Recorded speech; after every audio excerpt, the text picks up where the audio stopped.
pinus, biar kita pinus.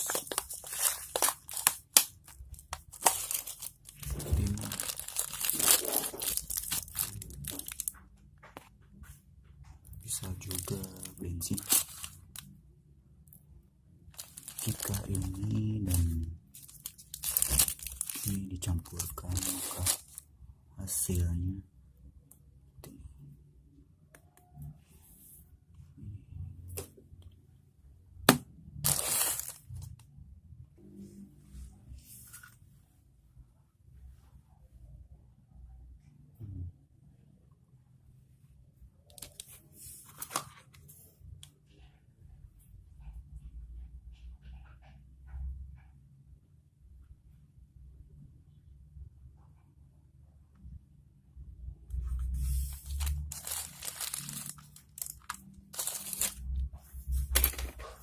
hasil lainnya bisa dibentuk seperti gini.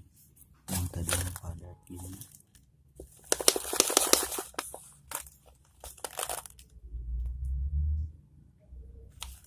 bisa dibentuk seperti ini ya, buat membersihkan mata solder.